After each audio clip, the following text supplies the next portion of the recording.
ஆரோக்கியமான வாழ்க்கைக்கு Aaravil health mix auraville.in வெப்சைட்ல இருந்து வாங்கலாம். தெரியுது இல்லையா, துருப்புடிச்ச நட் அண்ட் போல்ட் போட்டு முடிக்க இந்த இடம், இதை தான் நரகத்தின் நுழைவாயில், அதாவது என்ட்ரன்ஸ் டு ஹெல் அப்படின்னு சொல்றாங்க. இப்போ மனிதனால தோண்டப்பட்ட மிக ஆழமான குழியா இதுதான் இருக்கு. கிட்டத்தட்ட 12,262 மீட்டர் ஆழத்துக்கு, அதாவது தரையிலேருந்து 12 கிலோமீட்டர் ஆழத்துக்கு ரொம்ப ஆழமான ஒரு குழியை ரஷ்யா தோண்டிருக்காங்க. எதுக்காக இவ்வளோ ஆழத்துக்கு ஒரு குழியை தோண்டணும் அப்படின்னா, அப்படி தோண்டினது மூலமா ரஷ்யா நிறைய முக்கியமான விஷயங்களையும் கண்டுபிடிச்சிருக்காங்க. ஆனால் அதில் ரொம்ப முக்கியமான விஷயமே நரகத்தின் நுழைவாயில் அப்படிங்கிற அந்த பேர் தான். இப்போ எதுக்காக அப்படி ஒரு பேர் கிடைச்சிருக்கு அப்படின்னா, அவங்க தோண்டிட்டு இருக்கும் போதே இடையில மனிதர்கள் கத்துற மாதிரியான சத்தம் உள்ள இருந்து கேட்டு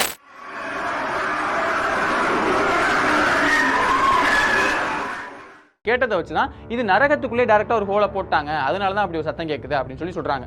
நிஜமாலே அவ்வளோ ஆழத்துல மனிதர்கள் கத்துற மாதிரியான ஒரு சத்தம் கேட்க வாய்ப்பு இருக்கா? நல்லா தோண்டிட்டு இருந்த அந்த குழியை திடீர்னு 12,000 கிலோமீட்டர் ஆழத்தோட நிறுத்திட்டாங்க. அப்போ அந்த சத்தம் கேட்டதுக்கும் இவங்க குழியை தோன்றதை நிறுத்தினதுக்கும் ஏதாவது சம்பந்தம் இருக்கா? உலகத்தோட மிக ஆழமான குழியான கோலா சூப்பர் டீப் ஹோல், அதை பத்தி தான் இன்னைக்கு நம்ம ஸ்ட்ரீட் லைட் வீடியோவில் பார்க்க போறோம்.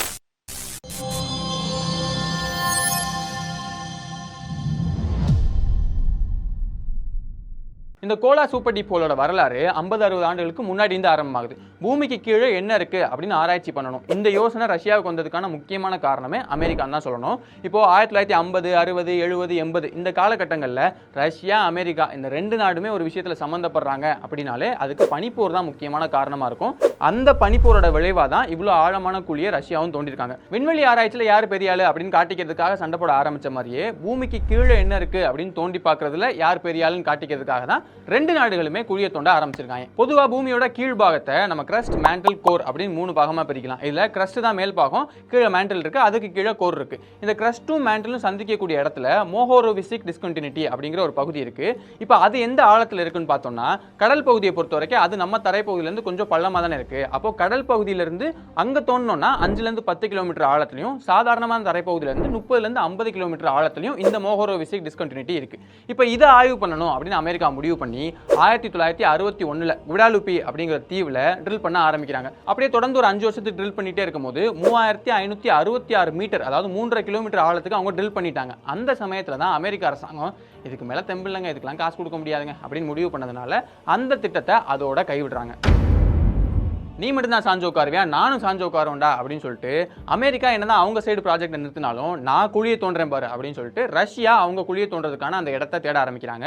அப்போ கோலா அப்படிங்கிற பகுதியில் 300 கோடி ஆண்டுகள் பழமையான பாறைகள்லாம் இருக்கு அப்படின்னு தெரிஞ்சதுனால அந்த பகுதியில் நம்ம ட்ரில் பண்ணலாம் அப்படின்னு முடிவு பண்ணி 1970ஆம் வருஷம் மே மாதம் அவங்க அதை ட்ரில் பண்ண ஆரம்பிக்கிறாங்க. இப்போ 12 கிலோமீட்டர் ஆழத்துக்கு ட்ரில் பண்ணாங்கன்னு சொன்னா இல்லையா, அதுக்கு எவ்வளோ காலகட்டம் ஆயிருக்குன்னா 1989 தான் அது முடிஞ்சிருக்கு. அப்போ 19 வருஷ காலத்துக்கு ஒரே இடத்துல தொடர்ந்து ட்ரில் பண்ணிட்டே இருந்திருக்காங்க. அவ்வளோ வருஷங்கள் ஏன் ஆச்சு அப்படின்னு கேட்டிங்கன்னா, பொதுவாக இவ்வளோ ஆழமாக நம்ம ட்ரில் பண்ணும்போது அங்கே சாதாரணமாகவே இயற்கையான நிறைய சிக்கல்கள்லாம் ஏற்படும். அப்போ அதை சரி பண்ணணும். கூடவே ரஷ்யா அதை ட்ரில் பண்ணும்போது அவங்களுக்கு நிறைய பிரச்சனைகள்லாம் ஏற்பட்டுச்சு. அப்போ அதையும் சரி பண்ணி மொத்தமாக ட்ரில் பண்ணி முடிக்கிறதுக்கு தான் இவ்வளோ 19 வருஷங்கள் ஆயிருக்கு. அப்படி என்னென்னலாம் பிரச்சனைகள் ஏற்பட்டுச்சு அப்படிங்கிறத இப்போ ஒன்று ஒன்றா பார்ப்போம். முதல் விஷயம் என்னன்னா, ஆழமாக நம்ம தோண்டி போக போக ஏற்கனவே தோண்டல இடத்துல எல்லாமே சப்போர்ட் இல்லாமல் சைடில் அந்த மண்ணு உள்ளே விழுகிறதுக்கு வாய்ப்பு இருக்குது. அப்போ அதை தடுக்கணுங்கிறதுக்காக ட்ரில் பிட் வழியாக அவங்க ஓட்டை போட போட சைடில் பைப்ஸை வச்சு தொடர்ந்து இறக்கிக்கிட்டே இருப்பாங்க. அப்போ ஒரு சப்போர்ட் வந்துடும், மண்ணு தொடர்ந்து உள்ளே விழுகாது. சரி, அடுத்த முக்கியமான விஷயம், ட்ரில் பண்ணால் மட்டும் போதுமா, உள்ளே இருக்கிறத வெளியே எடுத்து போடணும்ல. இப்போ சாதாரணமாக ஒரு 5 அடி 10 அடி குழி தோன்றோம்னா பிரச்சனை கிடையாது, கையை விட்டு எடுக்கலாம், இல்லைனா உள்ள இறங்கி போய் எடுக்கலாம். ஆனால் இங்கே 12 கிலோமீட்டர் ஆழத்துக்கு அவங்க அந்த குழியை தோன்றாங்க. அதுவும் ரொம்ப குறுகலான பாதையாக தான் தோன்றாங்க. அப்போ கையை விட்டுலாம் எடுக்க முடியுமா? முடியாது. அதுக்கு தான் ட்ரில்லிங் மட் அப்படின்னு ஒன்று பயன்படுத்துறாங்க. அந்த ட்ரில்லிங் மட்ங்கிறது களிமண், தண்ணி, கெமிக்கல்ஸ் இது எல்லாத்தையும் சேர்த்து ஒரு கலவையாக தான் உருவாக்கியிருப்பாங்க. அது ஒரு தண்ணி மாதிரி தான் இருக்கும். அதை நல்லா ஹை ப்ரெஷரில் அந்த ட்ரில் பிட் வழியாக உள்ளே அனுப்புவாங்க. இப்போ ஒரு குழி இருக்குது, அந்த குழிக்குள்ளே நாமளே ஹை ப்ரெஷரில் தண்ணி அடிக்கணும் அப்படின்னா தண்ணி வெளியே தானே வரும், போர் போடுறப்ப வர மாதிரி. அதே மாதிரி தான் இங்கேயும் அந்த தண்ணி உள்ளே அனுப்புவாங்க. அது உள்ளே போய் கீழே அந்த உடஞ்சு போன கற்கள், பாறைகள் இது எல்லாத்தையும் வெளியே வரும்போது மொத்தமாக எடுத்து கொண்டு வந்து போட்டோம். இப்படி தோண்டும் போது முதல் 7 கிலோமீட்டர் தோன்றதுக்கே அவங்களுக்கு 4 வருஷம் ஆயிருக்கு. ஏன்னா கடினமான பாறைகள் இருக்கும், அதை தோண்டும் போது ஏதாவது பிரச்சனை வரும், ஸ்ட்ரக் ஆகும், இந்த மாதிரியான பிரச்சனைகள்லாம் ஏற்படும் இல்லையா. அப்படி பிரச்சனைகள்லாம் தாண்டி 7 கிலோமீட்டர் தோண்டி முடிச்சதுக்கு அப்புறமா அவங்க ட்ரில் மிஷினை மாத்துறாங்க. ஏன்னா இப்போ முதல்ல அவங்க 7 கிலோமீட்டர் பயன்படுத்தின அந்த ட்ரில் மிஷினை பொறுத்த வரைக்கும் அது மொத்த மிஷினுமே சுற்றுற மாதிரி தான் இருந்திருக்கு. அதுக்கப்புறம் எல்லாமே அந்த மொத்த ஷாஃப்ட்டும் அப்படியே இருக்கும். கீழே இருக்கக்கூடிய அந்த ட்ரில் பிட் மட்டுமே சுற்றுற மாதிரியான மிஷினை இந்த தடவை பயன்படுத்துறாங்க. அது ஒரு நிமிஷத்துக்கு 80 முறை சுற்றி கீழே இருக்கக்கூடிய பாறைகளை அவங்களுக்கு உடச்சு கொடுக்குது. ஆனால் என்னதான் ட்ரில் மிஷினை மாற்றி அப்போ இருந்து நவீன மிஷின்லாம் பயன்படுத்தினாலுமே கூட அவங்க நினைச்சது சில விஷயங்கள் கரெக்டாக நடக்கலை. என்னன்னா ஒரு வெர்டிகலான, அதாவது செங்குத்தான ஒரு குழியை தோண்டணும் அப்படின்னு நினைச்சு தான் அவங்க போனாங்க. ஆனால் நிறைய பிரச்சனைகள் ஏற்பட்டதுனால கடைசியாக எப்படியான ஒரு குழியை தோண்டிருக்காங்க அப்படின்னு இந்த ஃபோட்டோவில் பாருங்க. இதுக்கு காரணம் என்னன்னா, அந்த ப்ராஜெக்ட் நடந்துட்டு இருக்கும் போதே ஒரு 4-5 தடவை அந்த ப்ராஜெக்டை மொத்தமாக நிப்பாட்டிட்டு போயிட்டு அதுக்கப்புறம் 4-5 மாதம் கழிச்சு வந்துலாம் அவங்க தோண்டிருக்காங்க. அப்படி தோண்டினதுனால ஒரு பாயிண்ட்ல, அதாவது அந்த தோண்டி வச்சிருந்தாங்க இல்லையா, அதில் ஒரு பாயிண்ட்டுக்கு மேலே அது மொத்தமாக மூடி போயிருக்கு. அப்போ அந்த பாயிண்ட்லேருந்து மறுபடியும் வேற பாதையை எடுத்து இன்னொரு பக்கம் அப்படியே தொடர்ந்து போக வேண்டியது இருக்கு. இது போக ஒரு சில இடங்களில் அந்த பாறைகள் ரொம்ப ரொம்ப ஸ்ட்ராங்காக இருந்ததுனால அதுக்கு மேலே அங்கே தோண்ட முடியாது அப்படின்னு முடிவு பண்ணி அந்த பாயிண்ட்லேருந்து வேற பாதையை சுற்றி அப்படியே தோண்டிட்டு போயிருக்காங்க. இப்படி நிறைய விஷயங்கள்லாம் பண்ணி 19 வருஷம் கழிச்சு 12,262 அந்த மீட்டர் ஆழத்தை தொடும்போது இதோட முடிச்சுக்கலாம் அப்படின்னு முடிவு பண்றாங்க. ஏன்னா ஆழம் அதிகமாக ஆக வெப்பநிலையும் தொடர்ந்து அதிகரிச்சுக்கிட்டே போயிருந்திருக்கு. எந்த அளவுக்குன்னா அந்த 12 கிலோமீட்டர் ஆழத்தை தொடும்போது அங்க 180 டிகிரி செல்சியஸ் வெப்பநிலை இருந்திருக்கு. இது போக அந்த பாறைகள் எல்லாமே அந்த அதிகமான வெப்பநிலையாலையும் அழுத்தத்தினாலையும் ரொம்ப உருகிய நிலையில, ஒரு பிளாஸ்டிக் உருகி போனா எப்படி இருக்குமோ அந்த நிலையில இருந்து தான் அங்க வேலை செஞ்சவங்க சொல்றாங்க. அந்த நிலையில கண்டிப்பா ட்ரில் பண்ணவே முடியாது அப்படின்னு தெரிஞ்சதுனால தான் ஓகே இதோட முடிச்சுக்கலாம் அப்படின்னு அவங்க முடிவு பண்றாங்க. அப்படி அந்த ட்ரில் பண்றதை முடிச்சாலுமே அடுத்த 3 வருஷத்துக்கு அந்த இடத்துல அதற்கான ஆராய்ச்சிகள், அதாவது உள்ள இருந்த எடுத்த பாறைகள், அந்த மண்ணு, இதெல்லாத்தையும் ஆராய்ச்சி பண்ற வேலைகள் தொடர்ந்து நடந்திருக்கு.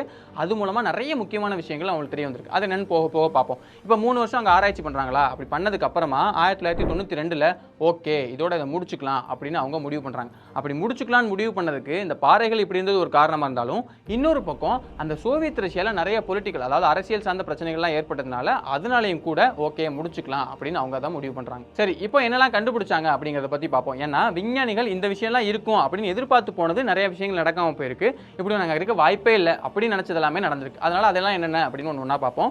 முதல் விஷயம், 6.25 கிலோமீட்டர் ஆழத்துல அவங்க மைக்ரோ ஃபாசில்ஸ், அதாவது குட்டி குட்டி நுண்ணுயிர்களோட ஃபாசில்ஸ், அந்த தொல்பொருள் எச்சங்களை கண்டுபிடிச்சிருக்காங்க. இப்போ இதுல என்ன ஆச்சரியம்னா, இப்போ தரையில இருந்து ஒரு 1 கிலோமீட்டர் ஆழத்துல இந்த மாதிரி ஃபாசில்ஸை கண்டுபிடிச்சாங்கன்னா ஓகே ஏதோ ஒன்று இருக்கு அப்படின்னு சொல்லலாம். ஆனா அவ்வளோ அதிகமான அழுத்தத்திலையும் அவ்வளோ அதிகமான வெப்பநிலையிலையும் இவ்வளோ ஃபாசில்ஸை கண்டுபிடிச்சிருக்காங்க. அதுவும் 200 கோடி ஆண்டுகள் பழமையான ஃபாசில்ஸா இருக்கு அப்படிங்கிறப்போ இது ரொம்ப முக்கியமான விஷயம் சொல்லிட்டு அதுக்கான ஆராய்ச்சிகள்ல ஈடுபட்டிருக்காங்க. ஓகே, அடுத்த முக்கியமான விஷயம், பாறைகளுக்கு கீழே அவ்வளோ அதிகமான அழுத்தமும் வெப்பநிலையும் இருக்கிறதுனால அங்க தண்ணி இருக்க வாய்ப்பே இல்லை அப்படின்னு அவங்க நினைச்சிட்டு இருந்தாங்க. ஆனா இதுல இருந்து எடுத்து நிறைய குட்டி குட்டி பாறைகள்ல உள்ள தண்ணி ட்ராப் ஆயிருக்கு அப்படிங்கிறது தெரிய வந்திருக்கு. அடுத்து ஒரு முக்கியமான விஷயம் கிடைச்சிருக்கு, அதுதான் தங்கம். 9 கிலோமீட்டர் ஆழத்துல தோண்டிட்டு இருக்கும்போது அங்க கிடைச்ச குட்டி குட்டி பாறைகளுக்கு இடுக்குல தங்கத்துடைய மாலிகுல்ஸ் தான் நிறைய ட்ராப் ஆயிருந்திருக்கு.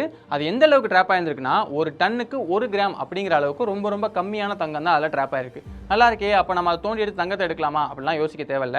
ஏன்னா அவ்வளோ ஆழத்தை நீங்கள் தோண்டி எடுக்க போறீங்க அப்படின்னா கண்டிப்பாக செலவு ரொம்ப ரொம்ப அதிகமாகும், அதில் லாபமே இருக்காது. அப்படிங்கிறதுனால தான் யாருக்குமே அந்த யோசனையும் வரல போல. அடுத்து இந்த குழியை தோன்றதுக்கு முன்னாடி விஞ்ஞானிகள் அந்த பகுதியை மேப் பண்ணி பார்த்துருக்காங்க.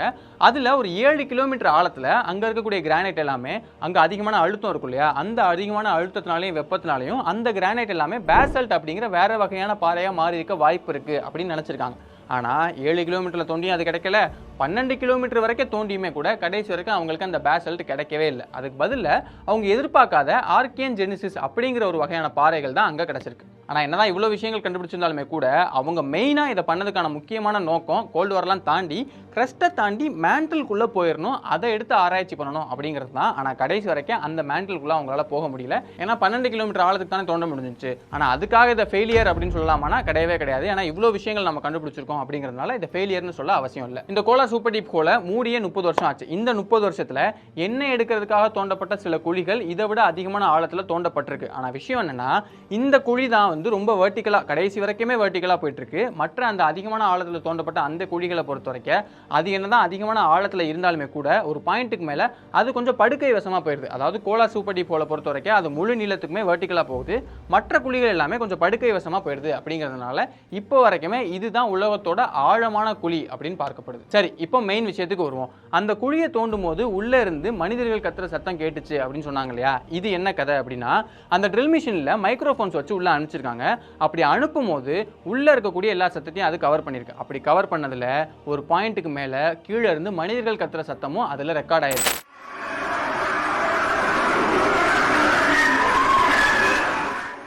அதை வச்சு தான் இவங்க டைரக்டா உள்ள, அதாவது நரகத்துடைய குழிக்குள்ளேயே அவங்க ட்ரில் பண்ணிட்டாங்க அப்படின்னு சொல்லி மக்கள் சொல்றாங்க. ஆனா இது உண்மையான்னு கேட்டிங்கன்னா உண்மை கிடையாது. ஏன்னா அவங்க முதல்ல அந்த ட்ரில் மிஷினுக்குள்ள எந்த மைக்ரோஃபோனையும் வச்சு அனுப்பலை.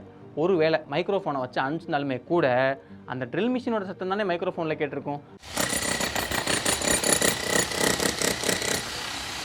அதை தாண்டிய மனுஷங்களோட சத்தம் அதில் கேட்டிருக்க போது, அதனால் அது அப்படி கிடையாது. அப்போ எதனால் இப்படி ஒரு ரூமர் கிளம்பிச்சு, ஏன் இப்படி ஒரு விஷயம் சொல்கிறாங்க அப்படின்னு பார்க்கும்போது, இது கோல்டு வார் சமயத்தில், அதாவது பனிப்போர் சமயத்தில் தான் நடந்துச்சு அப்படிங்கிறதுனால ரஷ்யா ஒரு குழியை தோன்றாங்க, அதில் இந்த மாதிரிலாம் நடக்குது அப்படின்னு சொன்னால் மக்கள் கண்டிப்பாக நம்புறதுக்கோ இல்லைனா அது நல்லா சேலாகிறதுக்கோ வாய்ப்பு இருக்குது. அப்படிங்கிறதுனால ஒரு சில செய்தி சேனல்களும் ஒரு சில பத்திரிகைகளும் இந்த மாதிரியான செய்தியை ஒளிபரப்ப ஆரம்பிச்சிட்டாங்க. அதை மக்கள் நிறைய பேர் உண்மையை நம்பி அதுக்கப்புறம் ஏதோ ஒரு படத்துலேருந்து நிறையா ஒரு கிளிப்பிங்ஸ்லாம் எடுத்து போட்டு அந்த சவுண்ட் அப்படியே ஆம்பிளிஃபை பண்ணி அதுக்கப்புறமா இது ஒரு விஷயமா அப்படியே மாற்றி இன்டர்நெட் முழுக்க அதுக்கு பரப்ப விட்டாங்க அப்படிங்கிற மாதிரி தான் அதுக்கப்புறம் நமக்கு தெரிய வருது. ஏன்னா ரஷ்யாவுமே இது வரைக்கும் அதிகாரப்பூர்வமா இப்படி ஒன்று நடந்துச்சு, இதில் சத்தம் கேட்டுச்சு அப்படின்னு அறிவிக்கவே இல்லை. இது யாரோ ஒருத்தவங்க ஒரு பொருளையை கிளப்ப ஆரம்பிச்சது, அதுக்கப்புறம் நிறைய மக்கள் நம்ப ஆரம்பிச்சிட்டாங்க. ஆனால் ஏற்கனவே இந்த மாதிரி வீடியோஸ்லாம் நீங்கள் பார்த்துருப்பீங்க, இது உண்மை இல்லை அப்படின்னு டீகோட் பண்ணுற வீடியோஸ்லாம். ஸோ இருந்தாலும் உங்களுக்கு இதை சொல்லணுமே அப்படிங்கிறதுனால இந்த வீடியோ மூலமாக நான் அதை உங்களுக்கு சொல்லிக்கிறேன்.